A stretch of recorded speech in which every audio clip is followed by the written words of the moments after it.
Oh boy. Hey guys, and welcome back to the channel. My name is wAFF, and I don't even want to say it. CD Projekt Red have fucked up.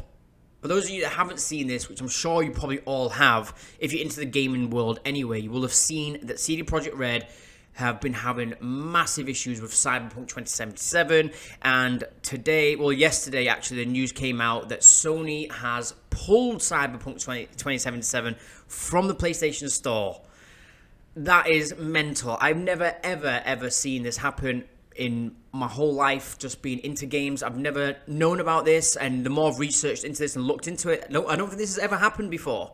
From my knowledge now, this hasn't happened before. This is the first time Sony's completely pulled a huge title like Cyberpunk. It's probably the biggest game of the year, and you know, it's such a huge game, probably one of the biggest games ever. Like, the hype around this has been the biggest out of any other game ever. It's got a historical moment, I think, of sales for Cyberpunk. I think they sold like 8 million copies, pre-sold 8 million copies. So before the game came out, they already made the money back, which is just mental to think about.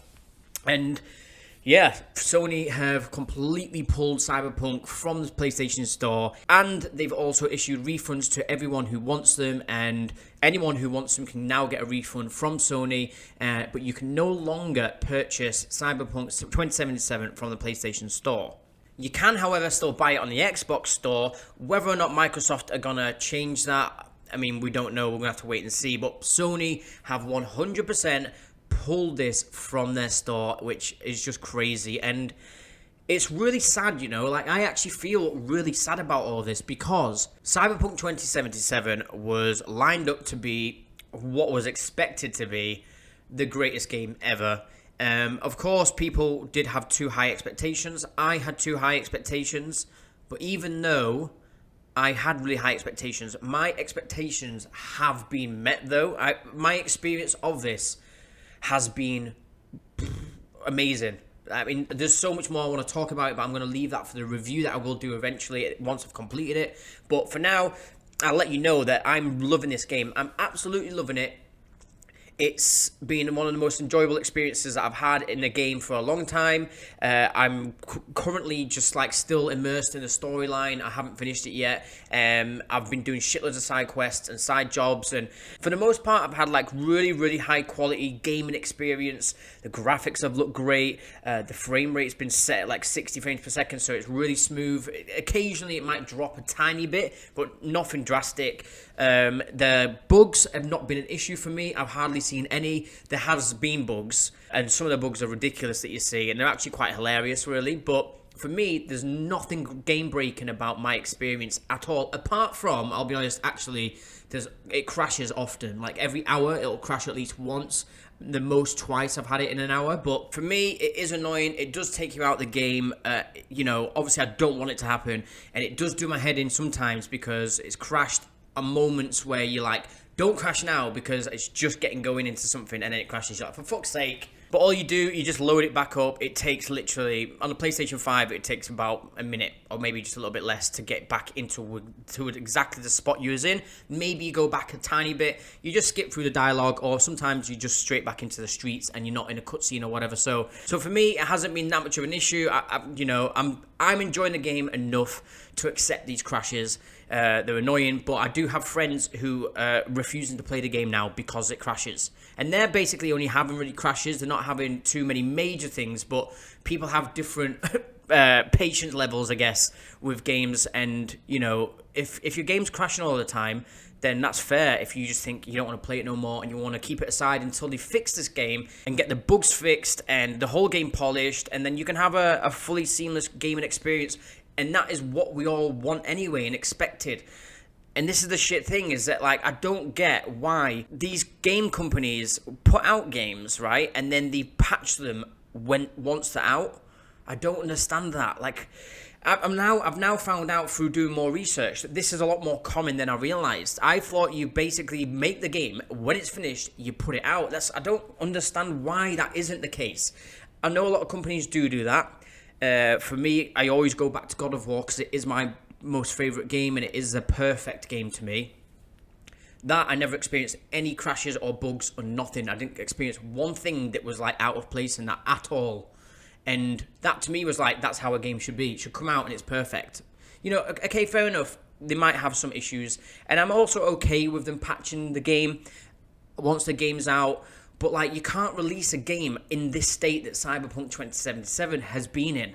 For base consoles mainly, like the Xbox One and the PlayStation 4. These consoles, the base consoles, are having extreme problems. And if you've seen all the gameplay online, I will put some of this on the screen for you now, but you can see some of it that's going on. Some of these bugs and some of these glitches that are happening are really, really bad, and they're also taking you completely out of the immersion.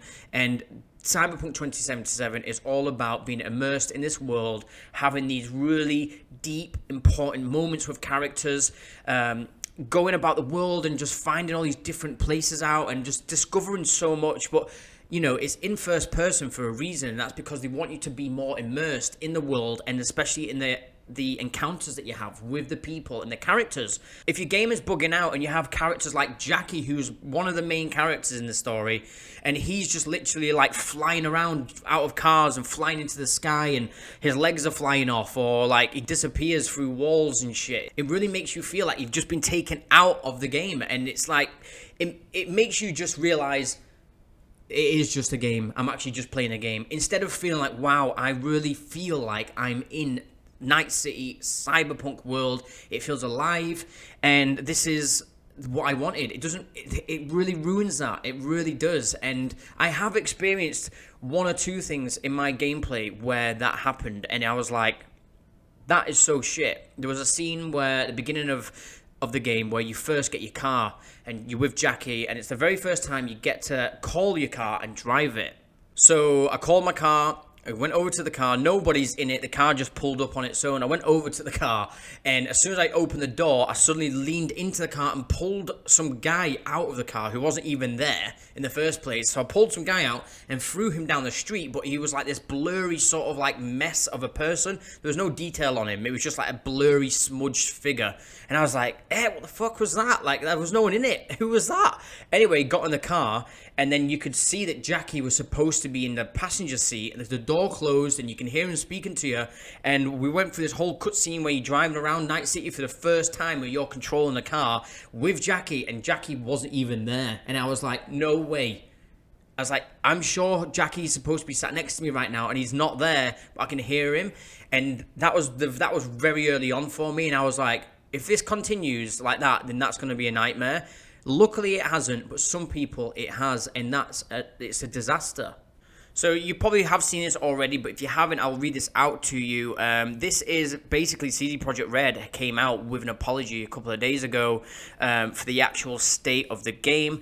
And they basically said, "Dear gamers, first of all, we would like to start by apologizing to you for not showing the game on base last-gen consoles before it premiered, and in consequence, not allowing you to make a more informed decision about your purchase. We should have paid more attention to making it play better on PlayStation 4 and Xbox One. Second, we will fix bugs and crashes and improve the overall experience. The first round of updates has just been released, and the next one is coming within the next 7 days. Expect more, as we will update frequently whenever new improvements are ready. After the holidays, we'll continue working. We'll release 2 large patches, starting with patch 1 in January.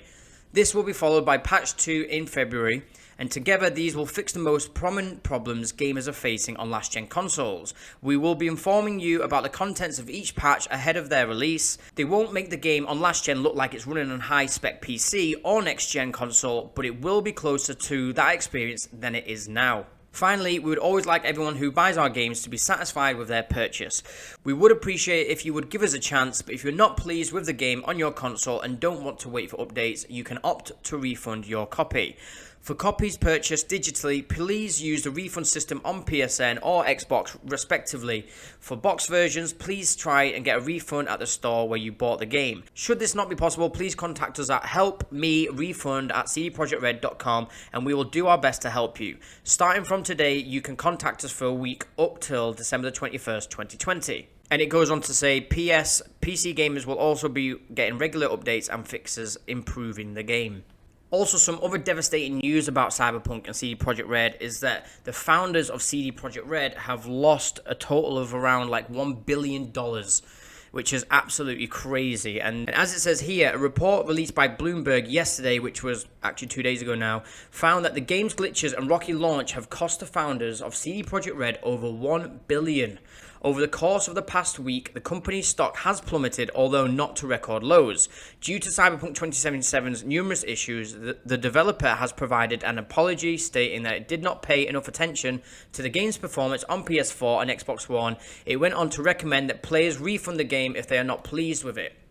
So yeah, like, you know, this is just bad news after bad news after bad news, and I think it's just so sad to see. It's devastating. Like, CD Projekt Red have been praised as this amazing company that's pro-consumer, that's consumer-friendly, that they're out there and they're not taking the piss with the money, they're not charging too much, they're giving you a solid game. Well, this is what their whole thing was that they will give you a perfect, solid game. It will be released when it's ready. They even announced that years ago when they first came out with the trailers. It will be released once it's ready. And what happened to that? What happened to once it's ready thing? I don't understand. I feel like the thing is, I don't understand the developer side of things. I don't know the gaming world on that side of it. I just play the games and enjoy them. So when it comes to understanding how this has happened, I really don't know where to begin with it. But I would imagine that this isn't the developers' fault. It's the leadership of the developers. Like, whoever runs the companies, the heads of that, they have probably just been pushing this to be out. And the developers are like, the developers are just making the game. They're just spending their lives, 8 years of their lives of hard work and talent in their team to try and build this game that they've probably they will have put their heart and soul into it, because it is an actual amazing, beautiful game. It's so well made when it's good. But like, these developers will have been spending 8 years of their life to make this game, and then it's coming to a point where the game clearly isn't finished. They know that the game isn't finished. They obviously know, because they will be playing this game continuously to try and catch all the bugs, find the bugs, like sort all the bugs out. Like, of course, that's what they're going to be doing. So they knew that this was going to happen. So why would you have this huge marketing campaign creating all this hype, like the biggest hype I have ever seen for a game ever? I don't remember any other game having a hype like this, and everybody is saying that this is probably the biggest game ever and the biggest hype for a game ever. Like, it is. And to have all this, all the marketing and everything leading up to this release, every episode of Night City Wire every like month, showing us how amazing this game is and what to expect, and telling us all these things about the world and stuff that you can experience, and, you know, really, really getting everybody so hyped for this, to then know that you're going to be putting out the game when it's actually really broken, is crazy. And I think that the people at the top of CD Projekt Red, they've just been like, it's coming up to Christmas, it's the time, we should put it out, we've been hyping this up, we can't delay it again. I think it had 3 delays, so if they delayed it again, it will have been an issue, but it wouldn't have been as bad as probably what they're having now. They probably just should have delayed it longer and just given us a perfect game. They would have got loads of hate for it, but at the end, they wouldn't have. No one would be having this problem with it. And if this game came out perfect, I have no doubt this would probably be like the game of the year, because it really is that good. But yeah, I just think that the people at the top were like, we need to get this out, we need to make the money, let's just do it, and we'll patch it once it's released, which I just think is just bullshit. I just think that's bullshit. Like, fine, patch some stuff. If it's got a few bugs here and there, cool. I'm cool with that. Patch it. My experience, I'm actually happy with my experience. There's stuff that I'm not happy with. I'll go into that when I go into a review, but there's issues with the game besides the bugs, and the bugs are an issue anyway, so it does lose points because of this. But as a game itself, besides all of that, it's a fantastic, rich, amazing, personal, immersive experience, and I'm absolutely loving it. And it's just really, really sad to see this happening to such a beloved company. CD Projekt Red have lost so much respect, and their reputation's literally on the line. And if I don't know if they're going to be able to come back from this. I don't know what they could do to come back from this, but they're going to have to make it up to everyone somehow, and how can you come back from this? I really don't know, and I really hope that they do come back from it, because I just had so much high hopes for this company after the Witcher success. Just knowing how well they made an RPG game and all the awards they got, all the success and all the praise that they got for The Witcher 3 in particular, all the Witcher series. I haven't played all of them, but The Witcher 3 in particular is like smashed it. It's like the best game of 2019 or something like that. It won all the awards, 10 out of 10 from everybody, but that did take about 5 years to get to that point. They did have to patch that up and spend years doing it, so we might have the same thing with Cyberpunk, but I think because of the hype around Cyberpunk, everybody's been expecting a certain thing, and now because it hasn't fulfilled that, the fall is so much more harder, and I don't know how they're going to come back from it. But guys, please let me know down in the comments what you think. Have you actually been playing Cyberpunk 2077? What's your experience been like? Have you been having problems? And what are you playing it on? You're playing it on the PlayStation 4, the Xbox One, or the PlayStation Pro, or PS5, or PC? I'd love to know down in the comments below. I really want to know what your experience is. Mine's been really, really good. And my friend, I lent my PlayStation 4 Pro to my friend, and he's having an amazing experience as well. So it's weird how it's different for other people, but I would love to know what you guys are experiencing with this. So please let me know down in the comments below. But as always, guys, thank you so much for coming back to my channel. If you did enjoy this video, then please just hit the like button. That would be amazing for me. And yeah, I'll be seeing you next time on wAFFwORLD.